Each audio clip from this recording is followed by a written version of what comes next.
దేవుడికైతే పూజ అయితే చేసేసుకున్నాను. మార్నింగ్ లేచి ఇల్లంతా శుభ్రం చేసేసుకున్నాను. ఈరోజు స్పెషల్ ఏంటంటే మా దియాన్ బాబుకి స్కూల్ అయితే రీఓపెనింగ్ అన్నమాట. సో, అందుకని త్వరగా లేచి ఫస్ట్ దీపాన్నయితే పెట్టుకున్నాను. చాలా రోజులయింది. అందుకనే ఇంకా మనశ్శాంతిగా ఉండాలి అని చెప్పి దీపాన్నయితే స్టార్ట్ చేసేసి ఇలా నీట్‌గా అలంకరించేసుకొని దీపం పెట్టేసుకున్నా. ఎంత ప్రశాంతంగా ఉందంటే ఆ రోజంతా కూడా చాలా యాక్టివ్‌గా అనిపించిందన్నమాట.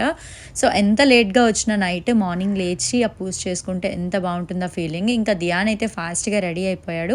With new T shirt and new pant వేసుకొని ఎంత బాగున్నాడో నా కొడుకు. చక్కగా బొట్టు పెట్టుకొని దేవుడికి దండం అయితే పెట్టుకున్నాడు. ఆ తర్వాత ఇంకా బాదం అయితే ఇచ్చా అన్నమాట. తను బ్రేక్‌ఫాస్ట్ కూడా కంప్లీట్ చేసేసి ఫ్రెష్ అయిపోయి రెడీగా ఉన్నాడు. ఇంకా కిచెన్‌లోకి వచ్చాడు. ఫస్ట్ వద్దు అని చెప్పాడు. ఆ తర్వాత తిన్నానా అంటే మొత్తం తీసేసుకుంటున్నాడు అన్నమాట. యాక్చువల్లీ తను ఏదో ఆలోచిస్తూ ఉన్నాడు డీప్‌గా. కాకపోతే నేను తీసుకోమన్నా చెప్పి అన్నీ ఒకేసారి తీసుకొని నోట్లో పెట్టేసుకున్నాడు. ఇంకా నా దగ్గర బ్లెస్సింగ్స్ అయితే తీసేసుకున్నాడన్నమాట ఫస్ట్. చాలా బాగా మమ్మీకి దండం పెట్టినాన్న అంటే ఎంత బాగా బ్లెస్సింగ్స్ తీసుకున్నాడు. యాక్చువల్లీ వాళ్ళ ఫాదర్ ఇంకా లేవలేదన్నమాట ఆ రోజు. ఇంకా తర్వాత దియాన్ని స్కూల్‌కి డ్రాప్ చేసి నేను టెంపుల్‌కి అయితే వెళ్ళాను. ఇంకా అమ్మవారి బ్లెస్సింగ్స్ కూడా తీసేసుకొని మమ్మీ అయితే మ్యాంగోస్ కొన్నాను రా అంటే, ఇంకా అమ్మ వాళ్ళ ఇంట్లో అడుగు పెట్టకూడదు కదా టెంపుల్‌కి వెళ్ళా అని చెప్పి బయటనే కూర్చుంటే మమ్మీ మ్యాంగోస్ అయితే ఇచ్చేసింది.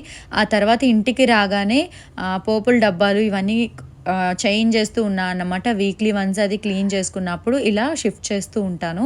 సో, మొత్తం అన్ని డబ్బాల్లో ఉండే ఐటమ్స్ అన్నీ కూడా నేను చేంజ్ చేసేసుకున్నాను. ఎందుకో నాకు కిచెన్ నీట్‌గా ఉండాలి. పెద్ద కిచెన్ ఉంటే ఎంత విశాలంగా ఉంటదని అనిపిస్తది.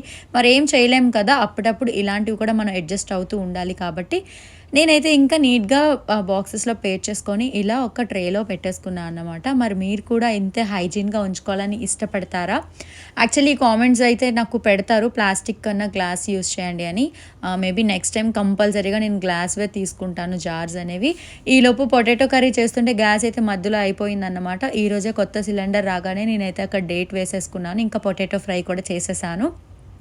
ఇంకా దియాన్ స్కూల్ నుండి రాగానే నేనైతే ఐస్ క్యూబ్‌ని ఇచ్చాను తనకి ఆడుకోవటానికి.